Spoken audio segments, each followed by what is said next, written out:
go ahead and get started. Okay, so good evening. Thank you so much for joining us tonight or watching this recording at a future date. My name is Colleen and I am an adult services librarian at the Aurora Public Library. I'm going to take care of some housekeeping before I introduce our speaker tonight. So while all of our programs are currently offered virtually, we do have curbside hold pickup, public computer, and browse and go appointments available at all Aurora Public Library District locations. And you can find more information about these services on our website. I also want to point out a resource we've created for voters. So if you haven't voted yet, you can find information about the candidates, how to register, where to vote, and more at aurorapubliclibrary.org/voter-resources. And then I just wanted to point out some of our upcoming programs. So next week, on Tuesday the 13th, we have a program called Simon and Garfunkel, Sound and Then Silence. And that's at 7.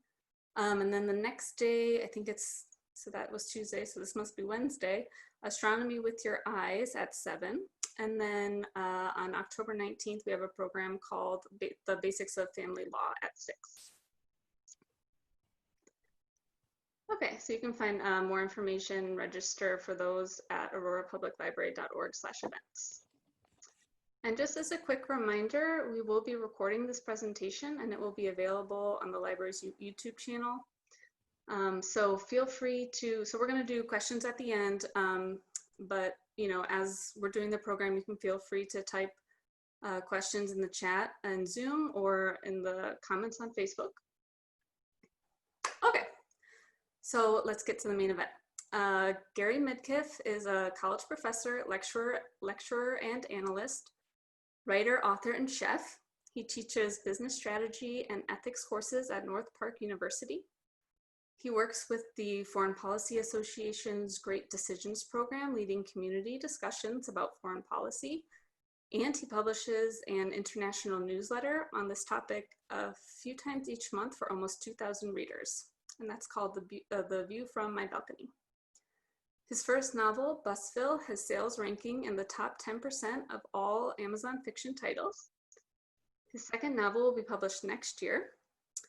Gary graduated from culinary school in France, and he and his wife, Carol, who live in Buffalo Grove, look forward again to hosting dinner parties. So thank you so much, Gary, for being with us tonight, and I will go ahead and hand it over to you. Okay, thank you. My wife and I have very different schedules.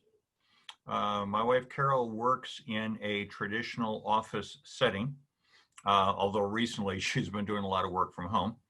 And her work goes essentially from 8 to 5 during the week. My schedule is different every single day based upon where I'm speaking, who I'm talking to. Sometimes it's on the weekends, and it is never the same. Every morning, however, we make sure to spend time together, and we do that at breakfast. But at breakfast, there are not 2 of us at the table. There's actually 3 entities at the table. There's Carol, there's me, and in between us, there's the print copy of the Wall Street Journal, which we subscribe to at home. And Carol and I read the Wall Street Journal to each other during breakfast, and we discuss and often disagree with what we're reading or what we hear. We find it an energizing way to start our day. Carol and my politics are a bit different, which is actually part of the conversation that we will have tonight. So after we finish with breakfast and we go about our daily tasks, Carol drives to the office, and if she's listening to the radio, she'll listen to WIND-AM, Dan Proft and Amy Jacobson, conservative talk show radio. And if I'm driving somewhere in the morning, I will listen to NPR's Morning Edition, which is a kind of a left-leaning news program. Middle of the day, Carol's working. If I happen to be able to listen to my radio at the middle of the day, I will usually listen to Dennis Prager, a conservative talk show host who I admire the work that he does. On the way home in the afternoon, if I'm in my car, it'll be NPR's All Things Considered, and Carol will be listening to the Steve Cortez Show, again, a conservative radio show. And in the evening, it depends. If Carol is home, she usually listens to Larry Elder. And if I'm coming home, I might listen to rock music or I might listen to Mark Levin, depending upon my mood. When I get home, the two of us then sit down and say hi to each other and review our day. And part of our review has to do with, well, did you hear this news story? Did you hear about this? How about this piece of information? Did you hear about that? How was it reported? What we are doing together is synthesizing what we heard about the news. Because if you were keeping track during my intro there, we have multiple news sources that we listen to every weekday. And that's one of the reasons that we can do that. One of the things that it's important to avoid is to have just a single news source. That is not a good thing, and we'll give you some reasons about that later on. So Carol and I have multiple sources, and we discuss what we heard and try then to understand what might be closer to the truth than perhaps the first thing that we heard. I call that multi-sourcing your news. And it's really, really important to stay out of something called the echo chamber, a bad place. And I will define what the echo chamber is in a few minutes. So that's how our day goes along, multiple sourcing the news. The next thing I want to talk about is an assignment for you. Now, it's not a graded assignment, obviously, and it's not an assignment you have to do in the next 2 minutes, but it is an assignment that I would like you to think about after the program is over. We're going to construct a political perspective Likert scale, Likert. And you know what a Likert scale is, although you may not know the name. Let's say that you go online for some customer service, you need some help with an order you place, whatever, and after you're done with it, the screen comes up that says, please rate our service, 1 for awful, 2 for fairly awful, 3 middle of the road, blah, blah, goes 1 to 5. That's called a Likert scale, where there are numeric values that relate to perceptions of something you experienced. The Likert scale that we are going to use goes 1 through 7. 1 is on the left, 7 is on the right, and 4 is right in the middle. And we're going to talk about the Likert scale. I am going to want you, this is your assignment, to place yourself on that Likert scale. Where are you? That's an important step for some of the things we're going to talk about. But let's give some examples of the Likert scale first. Political perspective. Now, 1 is to the far left. So who would be a political Likert scale 1 person? Bernie Sanders would qualify that way. He is a socialist, he is a progressive, and he is about as far left, I think, as you can reasonably go. Who would be a Likert scale 2? Distinctly liberal, but sometimes willing to work across the aisle, certainly not socialist. Likert scale 2, still left. And I'm going to suggest that Chuck Schumer, the senator from New York, the Senate minority leader, probably fits in at about a 2. How about a 3? Left-leaning for sure, not a centrist, but left-leaning. And I think that a good example of that would be Dick Durbin, Illinois' senior senator. Certainly liberal, but works across the aisle, often, sometimes sides with Republicans on certain issues. 4 is a centrist, right in the middle. And the perfect example of a centrist is me, the person who is talking to you. I am definitely in the middle. Now, that does not mean I am a centrist on every single issue. It means averaging my opinions across all the issues that we discuss, the average score pops up at about 4. All right, now let's move to the right. Right of center would be a 5. And a person who is a 5 is conservative, but is willing to work back across the aisle. And the candidate for a 5 would be Susan Collins, the senator from Maine. She's certainly conservative, but she has often gone against the Republican Party in the last few years and has an independent streak about her. So she's about a 5. A Likert scale 6 conservative. The best example is Ted Cruz, the senator from Texas. Now, Cruz, as you may or may not be aware, in the most recent Congress, has co-authored some legislation with Alexandria Ocasio-Cortez, who, by the way, would be a Likert scale 1 also. And even though she's a 1 and he's a 6, in my estimation, they've worked together on certain legislation that they both had a vested interest in. A Likert scale 7 conservative, someone who is as far right as Bernie Sanders is to the left, would be Mike Pence, our vice president, former governor of Indiana. He would be a 7, a traditional conservative person with all of the viewpoints that expresses. You need to position yourself on that Likert scale. Series of questions you ask yourself: where do you stand in terms of forgiving all student debt? Where do you stand in terms of strengthening or decreasing the amount of money on the military? You start answering those questions and you can kind of put yourself somewhere on that scale. That's your assignment. You need to figure out where you are on the Likert scale, because once you know where you are, then I'm going to give you some tools to use to help determine where other people might be. People that you just met, people that you know, but you haven't talked politics with them, but now you do. And it will be important to place them. Keep in mind that there is no bad score. There is no bad place. It is descriptive. It is not pejorative. So someone is a 2 or they're a 6, they're fine people, but they just have a particular political viewpoint. The reason it's important to know where you are and where the other people are is to determine the gap between you, because that gap affects the strategies that you use to talk to each other. Now, I mentioned that I was a 4. Carol, my wife, is a 6.5. So she is 2.5 points from my normal political perspective. That's quite a gap. Good news, we've been happily married for 14 years, so things are fine in the Midkiff household. But if we were just meeting each other, we would certainly notice the difference between our perspectives. Why is that important? Because the larger the gap on average, if you don't know the person, the higher probability that the two of you will have an argument as opposed to a discussion.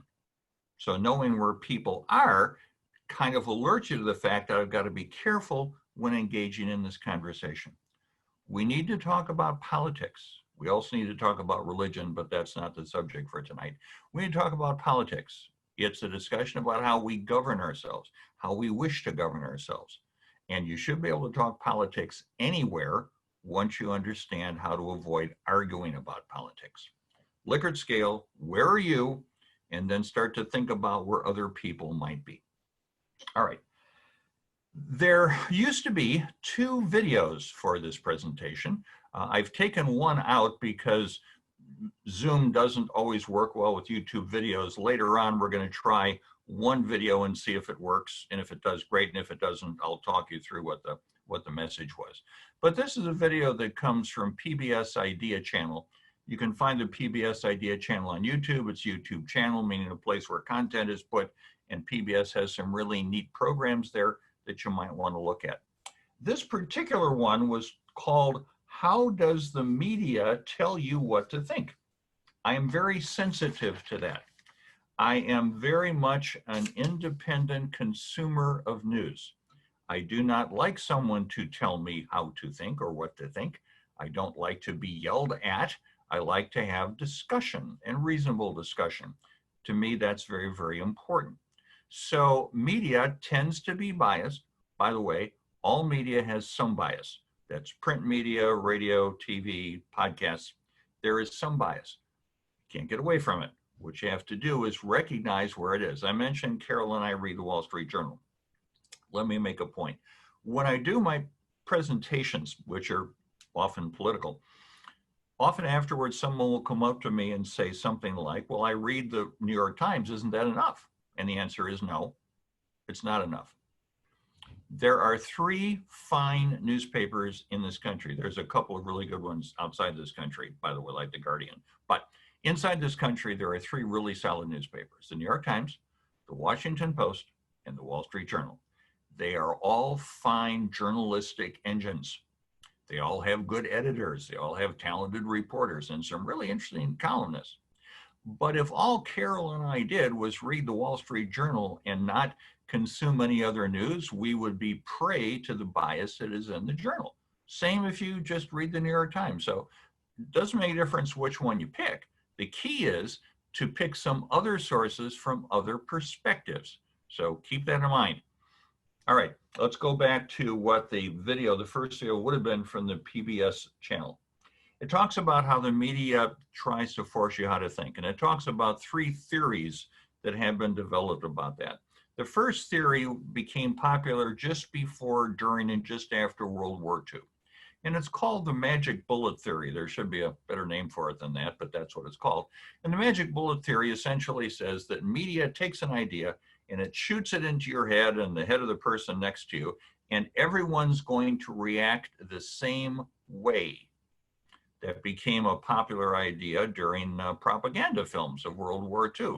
If you remember cartoons of Mickey Mouse marching and carrying the flag and patriotic music playing in the background, the assumption was that all citizens would react the same way. But what psychologists and media experts, and certainly advertisers, found out was that the same message is often interpreted differently by different people based upon background, education, etc. So the magic bullet doesn't work the same way on everyone. So the replacement theory that was developed is something called the 2-step flow. The 2-step flow says that if you want to influence people, what you really need is an interpreter, an authority figure, someone between the news and the audience who develops a persona that people trust, and therefore they are more willing to listen to and agree with what that person says. For this audience, most likely, if you think back to Walter Cronkite, Huntley Brinkley, Howard K. Smith, those would be examples of authority figures. More recently, you might think of folks like Sean Hannity might be an authority figure for you, or maybe Don Lemon from CNN might be an authority figure for you. But the concept was that we have a person who people start to rely on, and they interpret the news for you. They become the authority figure. Their bias then is transmitted to you. I do not like authority figures because I'm a strong believer in what I call firsthand consumption of news. I am the person who read the entire Mueller report. Yes, I did. Even the footnotes, which got a bit confusing, by the way. But I read the whole thing. Why did I do that? Because I wanted to be able to have discussions that said, wait a minute, that's not what it said, or it is what it said, because I read it. I'm not basing my opinion on what someone told me it did or didn't include. By the way, what I'm talking about tonight and the processes I'm suggesting about are time consuming. It takes time to be a good citizen in a democracy. It is not a fly-by activity. It's not a 2-minute-a-day activity. If you want to listen to news closely, particularly political news, and interpret it and understand it, it's going to take a while. But I think it's a good investment because that's how we govern ourselves. In any case, the authority figure was the second way that people tried to influence. But then people who studied this became aware that sometimes folks have bad reactions to the authority figure. They're talking down to me, they're talking over my head, that sort of stuff. So the current theory about media influencers is something called uses and gratifications. And if you've not heard that phrase before, you know what that means. You're familiar with Facebook. I'm assuming you are. And in Facebook, if you post something and you have friends on Facebook, and hopefully you do, a friend might say, wow, I really like what you posted, and they click, I like it. So you get a like back, and it says, wow, Gary liked what I posted. Well, that makes me feel better about Gary because he's smart enough to like what it is that I'm posting. And then you look for something that Gary posted and you like it back. And what you start having is something called uses and gratifications, which is the start of the echo chamber. You like what I post, I like what you post, and here's what those silly folks at Facebook do. They've got algorithms, those really big complex programs that categorize all of our actions and online searches, and they go, hey, we have established a connection here between Gary and you, and they seem to like each other a lot. So next time Gary goes on to Facebook, your posts are going to come up in his feed and he's going to see them first because there's a higher probability he's going to like them. Well, why is it important that we like what the other person says? Shouldn't we also learn from what people dislike? But that's not the theory. The theory is uses and gratifications, which is you want to see more of what it is that you like or the people that you like. And that's what the Facebook algorithm is based on. I am a strong believer in something that was said years ago by a man named Frank Clark. And Frank Clark said that we gain comfort when people agree with us, but we gain wisdom when people disagree with us. And I proved that firsthand. During the introduction, you heard that I publish a newsletter that is actually has readers around the world.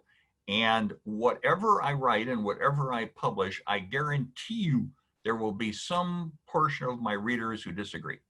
I guarantee it. And it is their comments that actually teach me more than someone saying, good article, or I like what you said. I mean, that feels good. But you'll learn from the folks who disagree, even though it sometimes is a little painful. Gee, I thought I wrote that really well. And someone goes, wow, that was worthless. So you'll learn a bit from that. One way to be sure that you are staying out of the echo chamber, that place where people feedback your opinions, is by looking at what I call my trusted sources list. Now, this is the 18 trusted sources, which I use most frequently. And I don't know, and we'll cover this at the end of the presentation, how the library may have made this available for you because they have a copy of this. I'm going to assume that no one has a copy right now, so I'm going to talk you through what it is, this document, my 18 trusted sources. In a given month, I am able to get through 18 news sources. Some are daily, some are weekly, some are monthly, some are bi-monthly. And that's about all I can consume. The important thing about the 18, however, is that they come from a variety of perspectives: liberal, conservative, and middle of the road, or centrist, which is the phrase that I prefer. The key thing about my trusted sources, and I trust them because their journalism is good, their reporting is good, is that they come from a variety of sources.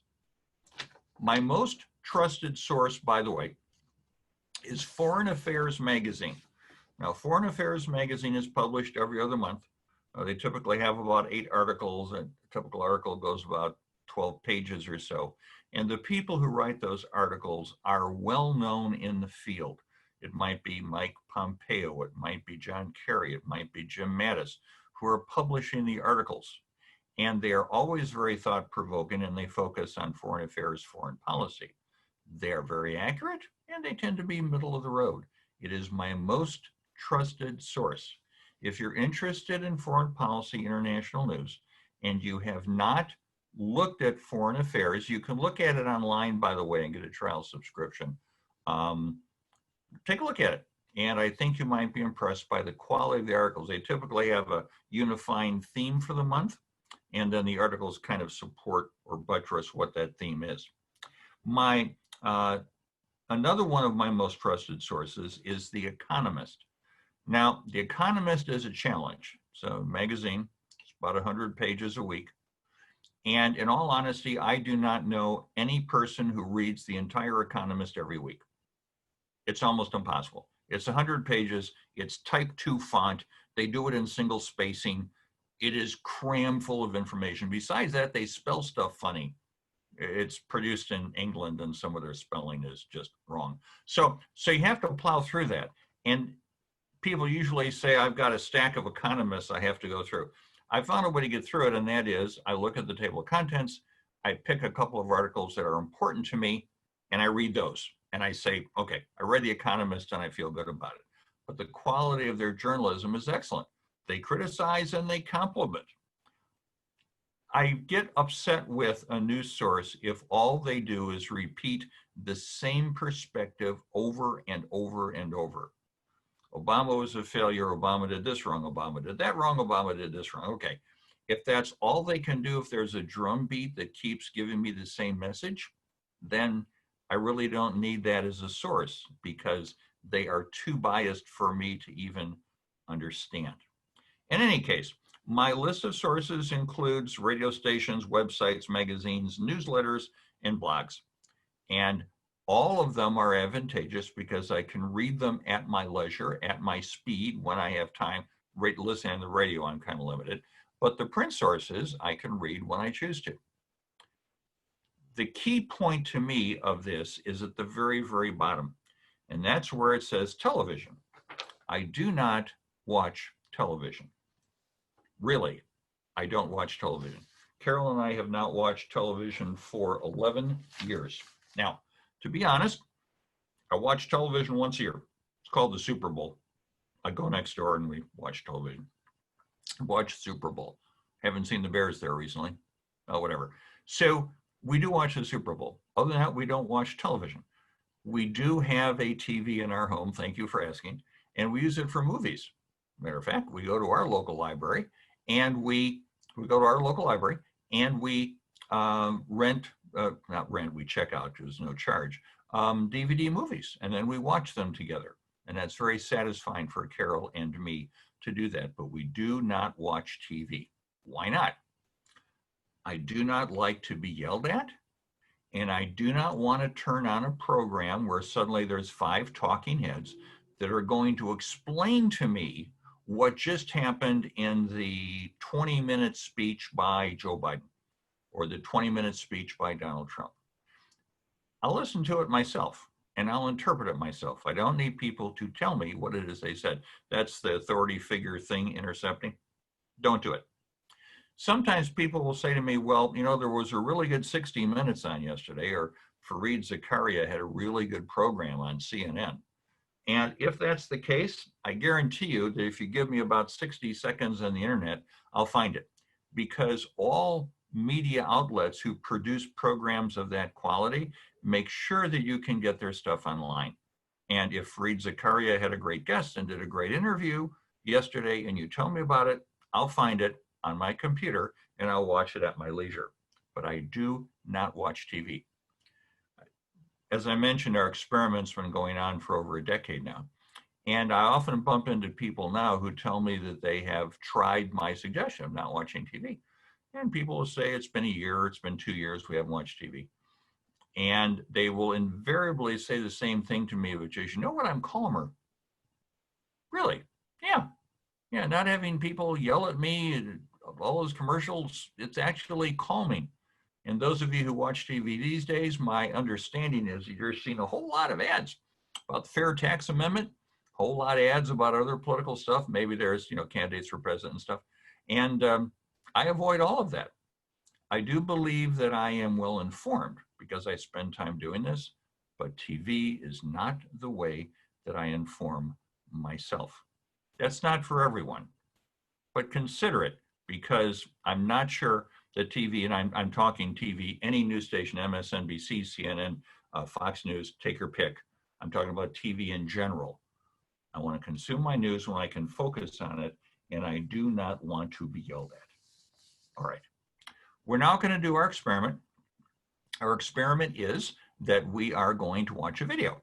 And if the video isn't working well, someone from the library is going to tell me and I will stop it and talk you through what you missed. But I think it's kind of interesting.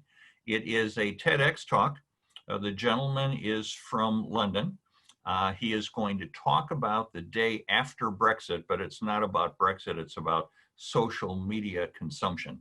And he says some things that I think are really, really insightful, which is why I showed this video during the presentation. So from a TEDx presentation in England, we hope, here comes a TEDx video. Hang on just a moment.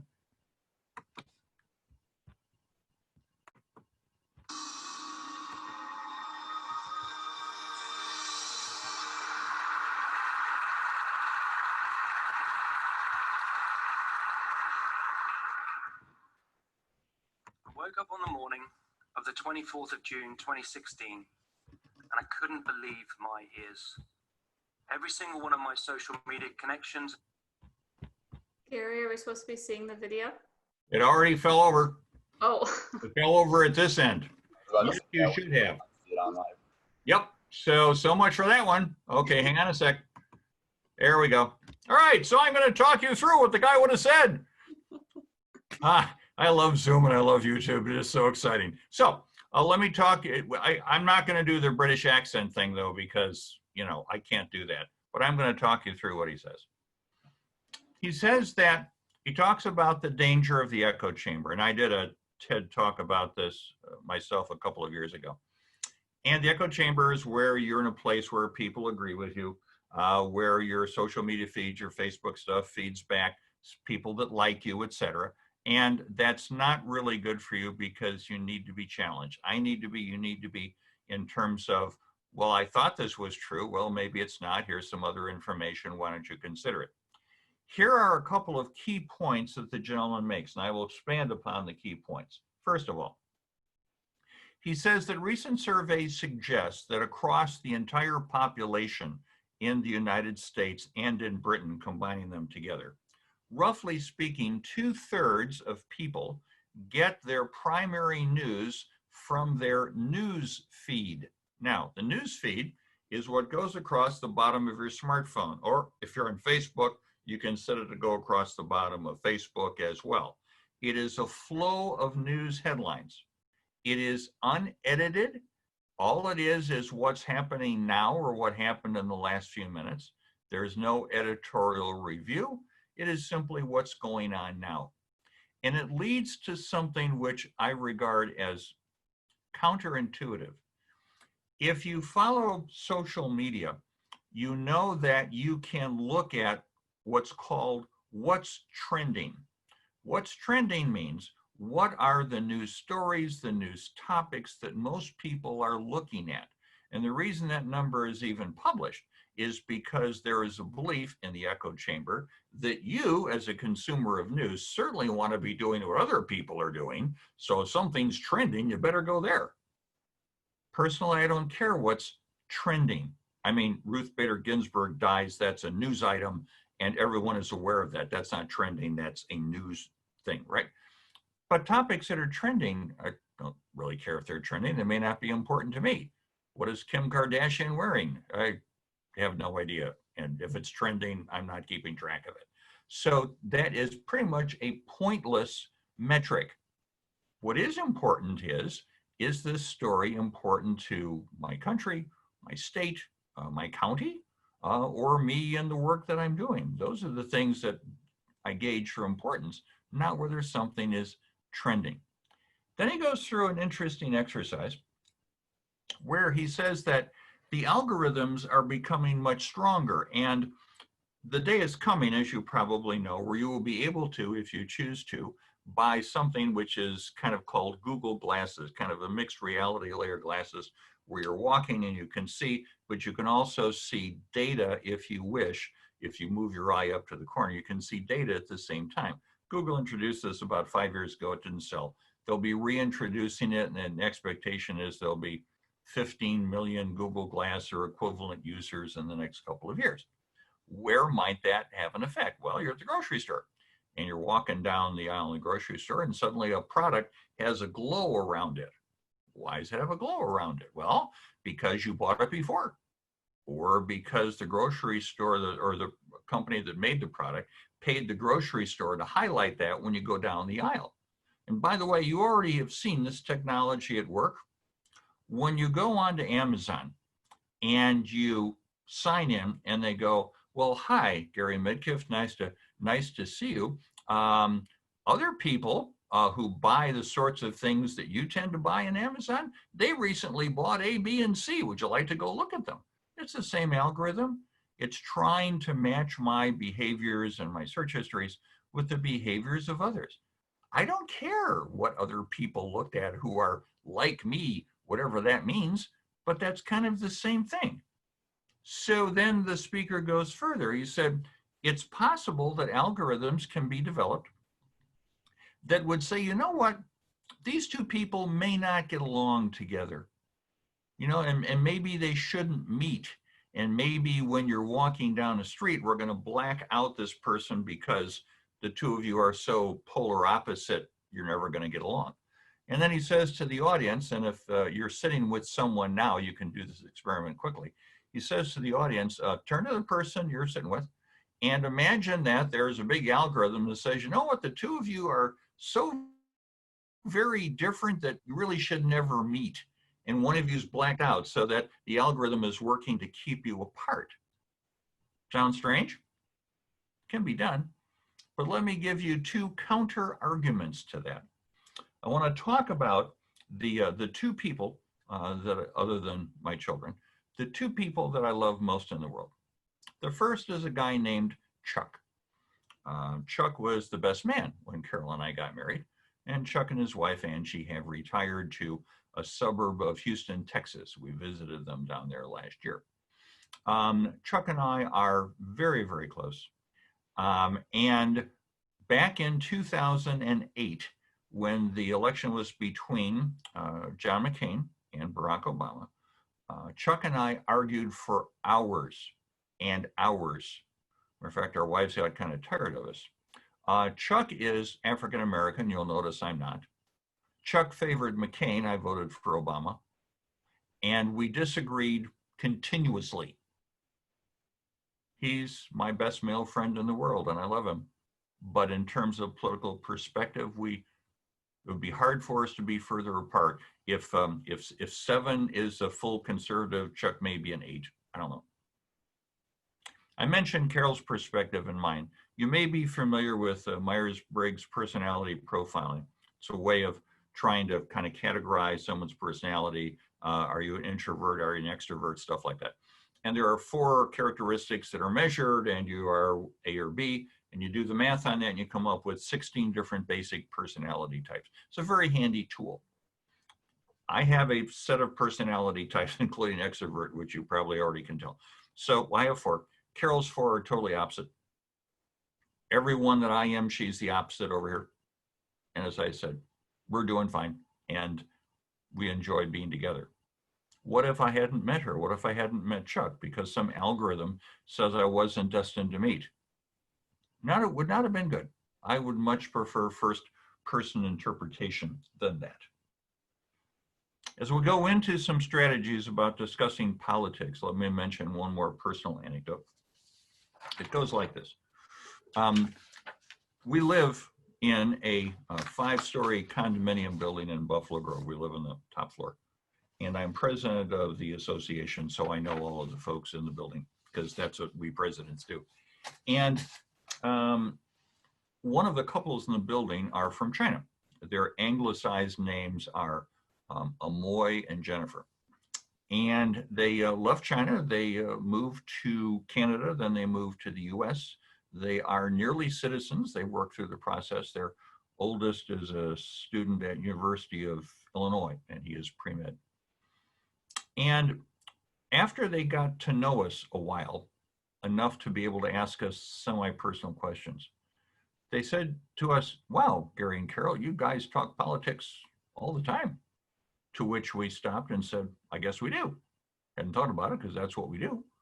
And here's the response that was important. They said, oh my goodness, in China, we never talk politics because we assume the government is looking out for us and doing the right thing for us. So what is there to talk about? So we never talk about politics. This is strange, listening to you and Carol talk about politics.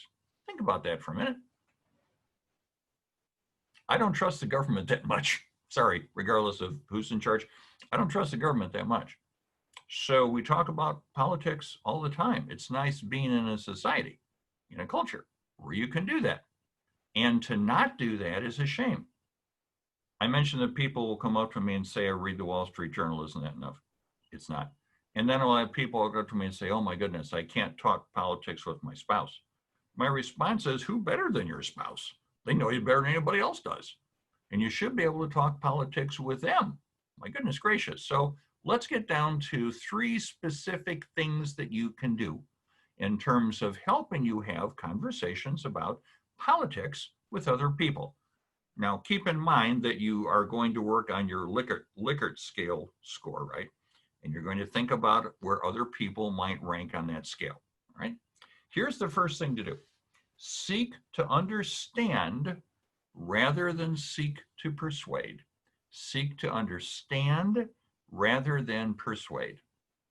I never, ever enter a political conversation with the expectation to persuade the other person. I am interested in understanding what the other person thinks, how they got to their thought, how they reached their conclusion, what research they did, what sources they use. That's of interest to me. But I am never, ever going to try to persuade them. Someone says to me, what's your opinion? I will typically have an answer, but that doesn't mean I'm trying to persuade them. It means I'm trying to answer their question. If you enter into a political conversation, spouse, child, coworker, whomever, and your goal is to persuade them to agree with you, you are increasing the probability of an argument, and nothing will be gained when you argue. Much better not to argue and just try to understand. So try to understand rather than persuade. One of the reasons that I am reasonably conversant with stuff going on in the world in politics is because I listen to a lot of people. I hear a lot of opinions. I can synthesize them. I do not try to persuade. I do have a newsletter, and sometimes in that newsletter, I will take an editorial opinion and say, I have an opinion. This is, here are my reasons for my opinion. But I know that many of my readers will disagree with me, and that's okay, as long as I led them to think about whatever it was I was talking about. So, understand rather than persuade. Second, seek to learn rather than seek to win. If your goal in a conversation is to win a political conversation, again, the probability of an argument is really, really high. Now, if you want to have a discussion with a fellow sports fan and say, okay, which was the better baseball team, the 2016 Cubs or the 2005 White Sox, there's a good discussion there. It's easy to argue about sports and do it with a smile on your face in terms of which was the better team, and that's fine. But if you're talking politics, that is different. And in politics, you never enter a conversation seeking to win. Because if you actually win, that means the other person lost. And what is the likelihood that they're going to want to talk to you again or listen to you again? It goes down. Don't try to persuade. Don't try to win. Seek to understand. Seek to learn. There's an important subtopic that comes up at this point.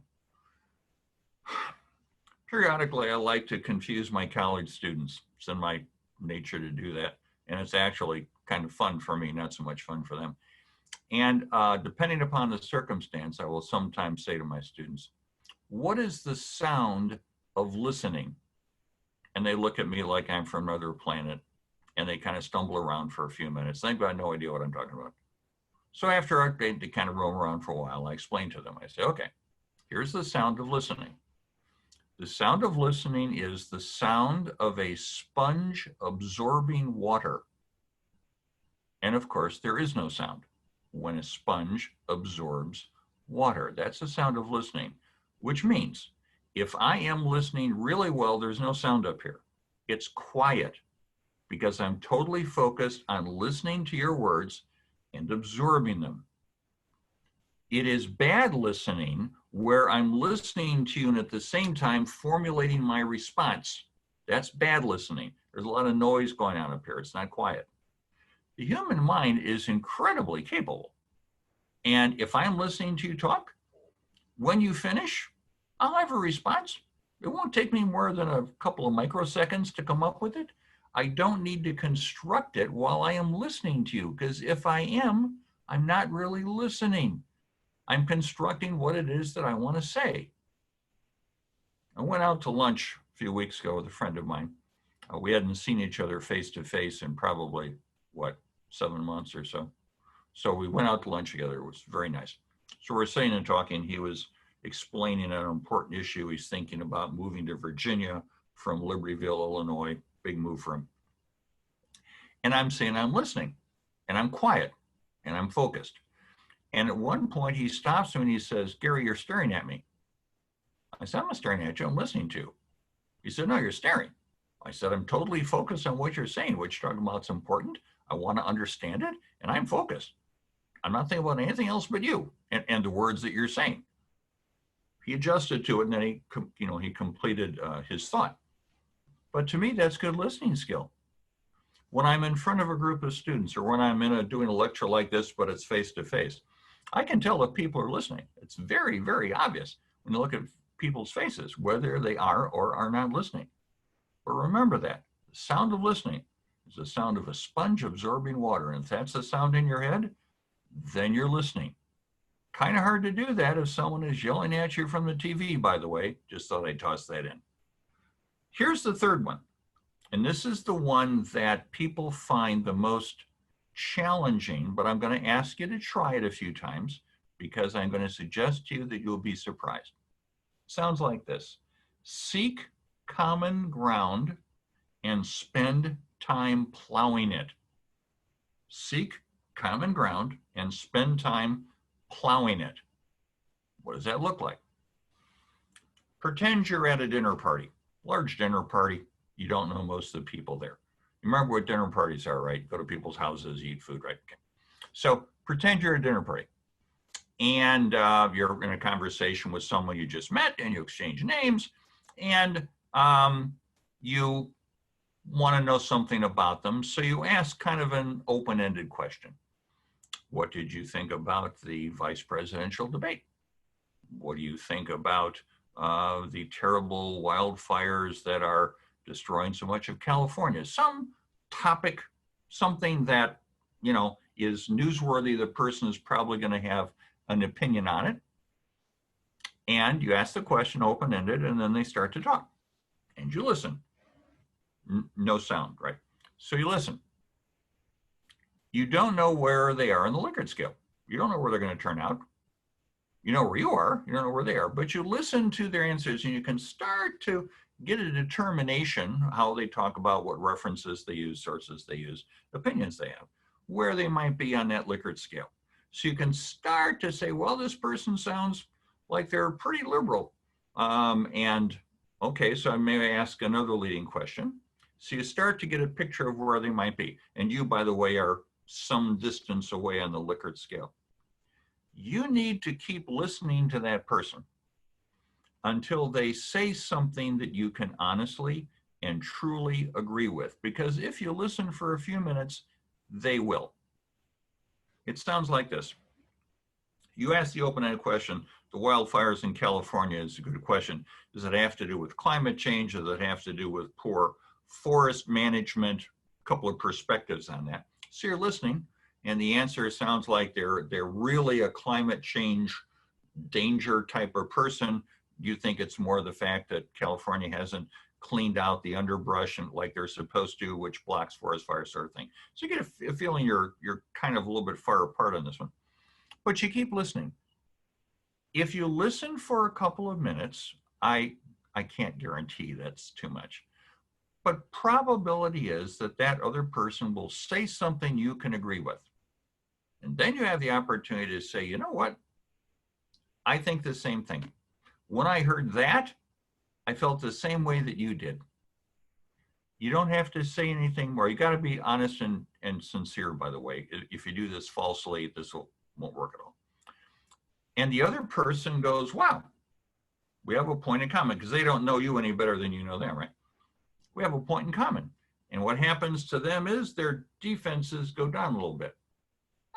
Maybe this person, someone I can talk to a little bit further. And the conversation goes on. You ask another open-ended question. And again, you find something that you can say, wow, that's interesting because I read about that somewhere and I agree with you. It doesn't mean you agree on everything, and this will not work 100% of the time. Not 100%, because not everyone is totally honest and open the way I'm talking about. And some people just aren't agreeable. I'm sorry. They just really, really have a point of view and they really don't want to discuss. They just want to pontificate. Those people are kind of hard to talk to. And that might be a good time to say, hey, the hostess just brought out some more things I'd like to go sample. I'll be right back. And you go over there. But that's important. Seek common ground and spend time plowing it. Look for things that other people say that you can agree with. Doesn't mean you agree with everything. It means they said something you can agree with. A, it shows you're paying attention, which means you're listening, and you lower the defenses for the other person. It takes two people to make this work. If only one person is doing this and the other person isn't doing this, it's not going to be as successful. But it works more often than not. In a typical week, I probably interact with 300 people. And many of them are people I know because I've done presentations somewhere before, but many of them are people that I meet for the first time. And I use this technique all the time, particularly in the Q&A at the end. If the person clearly has some strong opinions or some strong views, then I will use this technique to try to get a gauge on where they are. I know where I am on the Likert scale, and being a 4, usually I'm closer to someone else so I can understand them better than if I'm a 6 and they're a 2, because then that gap is really big. But it works, but you got to listen. And then you have to grab what they say, which is something that you can truly believe. If you're talking to a person who it just seems really difficult and they're saying some things that sound like they're from outer space, you can sometimes ask a question that goes, that is an interesting point that you just made. I don't think I've ever heard that point before. Where did you hear that? Or where did you read that? Because I'd like to do some additional research on that. And honestly, I've never heard that particular thing that you just said. As in a good open-ended question, because if they just respond as in, how dare you question my sources, okay, that's not going to work. But maybe it will be, I just read it in The Economist. I just read the most recent issue of Foreign Affairs magazine, and that's where I picked it up. And if those sorts of things happen, then you've got sources, because in the case of those two examples, it would be, wow, I read Foreign Affairs also. There must be the edition that's up on my bookshelf that I haven't gotten to yet. It's also a good way, by the way, to determine, particularly if your news sources tend to be just a little bit to one end of the spectrum, and their news sources tend to be just a bit to the other end of the spectrum, for you to try to find some bridge or some way for the two of you connect. It works. But you got to be honest, truthful, open, and ask leading questions. And look for something that you can agree with. Probability is that you will. The effect on others is profound. When I hear people arguing politics, and sometimes I have to intercede actually to break up the argument, invariably it's because they didn't follow all 3 of those guidelines, or at least one of those 3 guidelines. They're trying to persuade, they're trying to win, or they are not trying to find common ground. They're just waiting till that other person stops talking. They've already formulated their argument, and as soon as that person takes a breath, they're at them. That's not a conversation, it's not a dialogue, it's not learning. That's just throwing opinions at each other. In the environment that we're currently in, and we're within 30 days of the presidential election, there is enough vitriol and anger going around that we don't need to contribute to it. So if you have a major takeaway from this program this evening, it will be that you can help reduce that. You can add to civil conversation, which is actually the best type.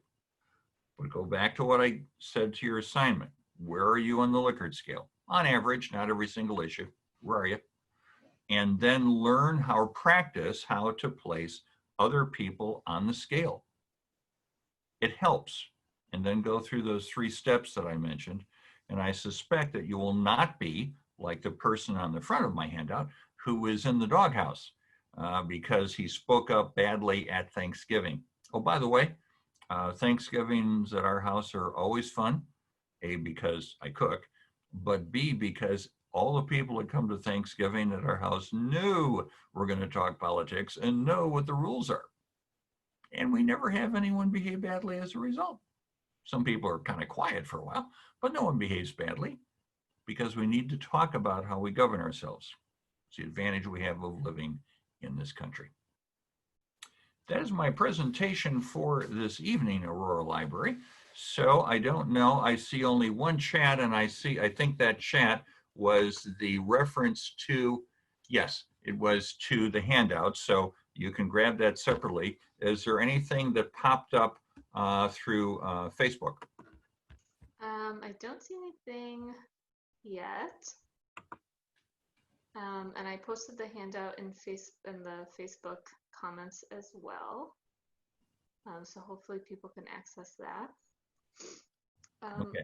In the handout, by the way, let me make one comment. In the handout, by the way, on the first page is my email address, which is public record. So my email address. And if you have a question later, please email me and say you're in this audience. If you're interested in getting a test subscription to my newsletter, of which there's no cost, and I jealously guard my email addresses, send me a message, and I'll be happy to give you a couple of copies and see what you think. And maybe it might be something that you enjoy. So you'll get that on the front page of the handout. Excellent, thank you. Yeah, we don't have anything coming through.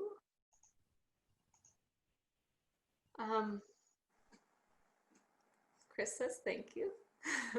Thank you, Chris, for thanking me. That's called the echo chamber. Thank you, Chris, for thanking me. That's excellent. Okay. And Chris and Ken, feel free you can unmute yourself if you want to ask a question or type it in the chat. I'll just check Facebook one more time. And I'll just refresh my page here.